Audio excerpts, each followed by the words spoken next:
The wind cut through the valley like a knife, carrying with it the scent of pine, wet earth, and the faint tang of smoke from distant chimneys. Lila trudged along the narrow, rocky path that wound between jagged cliffs, her satchel slung over one shoulder, bouncing against her hip with each uneven step. She had no destination, only the instinct to move, to leave behind the home that had never truly been hers. Her parents had made it painfully clear, she was useless, a burden that had cost them more in worry and frustration than they were willing to bear. Their solution was merciless and final: sell her to the highest bidder, a stranger who might find her usefulness where they could not. They had not looked at her when they spoke the words. They had avoided her eyes, as if sparing her their gaze would make the rejection less cruel. But Lila had felt the full weight of their disdain, and though it threatened to crush her, something deep inside refused to break. She would not be broken. She would not vanish quietly into the night like some discarded tool. She would survive, and if the world had no place for her, she would carve one herself. Days blurred together. Lila moved through dense forests where sunlight barely reached the forest floor, learning to read the tracks of animals, to tell which berries were safe to eat and which would poison her. Her hands grew calloused from climbing over rocks and tearing bark to make firewood.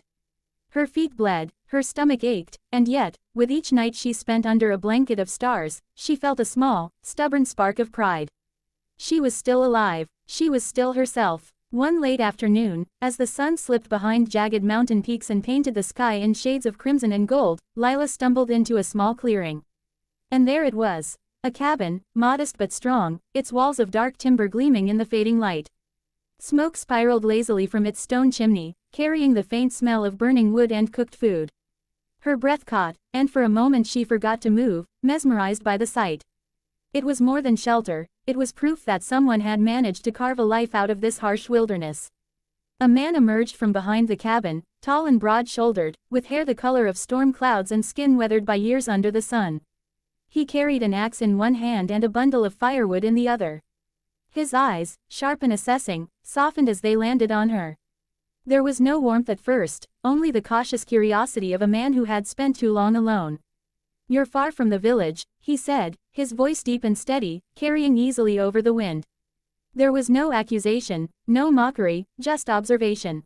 I have nowhere to go," Lila replied, her voice small, almost lost in the vastness around them. She clutched her satchel tighter, unsure whether to step forward or retreat. He studied her for a long moment, then nodded once, decisively. "Then come. You'll need shelter, and I have space." There was a quiet authority in his tone, but it was tempered by kindness. He set down the firewood and gestured toward the cabin. Inside. Now. The cabin smelled of wood smoke and iron from tools long used. A small fire burned in the hearth, casting flickering shadows across the rough-hewn walls. Lila sank onto a wooden chair, her body trembling from exhaustion, hunger, and the strange unfamiliarity of being welcomed rather than condemned. "Eat," the man said simply, placing a small loaf of bread and a cup of water on the table. "You'll need strength if you're going to survive out here." Thank you," she whispered, her voice barely audible. It felt strange to be spoken to without scorn, to be treated like a human being instead of a burden. "My name is Samuel," he said, settling into a chair across from her. "And you are?" "Lila," she murmured. He nodded as if committing the name to memory. There was a silence, but it was not awkward. It was the kind of silence that forms between two people who know that words are unnecessary for understanding. Days turned into weeks, and Lila began to see the rhythms of Samuel's life. He rose before dawn, chopping wood, tending a small garden, and hunting in the nearby forest. Every motion was purposeful, deliberate, and skilled. Lila found herself learning, too, how to track game, how to preserve food, how to build and repair. She was not useless here, she had a place, a role, and gradually, she felt a sense of worth she had never known in her family's home. Samuel watched her closely but never intrusively. Sometimes he offered guidance, sometimes he simply observed, letting her learn through trial and error. And slowly, between shared meals, quiet conversations, and long hours of work, a fragile bond began to form. One morning, after the snow had melted and the first wildflowers peeked through the thawing earth, Samuel handed her a small bundle of fresh herbs. His eyes were steady, serious, yet there was something soft there that made Lila's heart stutter. "I've built you a home," he said simply. "You're safe here, and I want you to stay with me as my wife." The word startled her. Wife. The concept felt foreign, frightening even, yet beneath it was a warmth she had never dared hope for. She looked at him, searching his face for mockery or cruelty, but found only honesty, only a quiet, unyielding sincerity. I don't know if I deserve that, she whispered, her voice trembling. You deserve more than they could ever give you, he replied softly.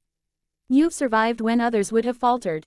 You're strong. You're needed. And I choose to need you. Tears pricked her eyes, but this time they were not of shame or sorrow.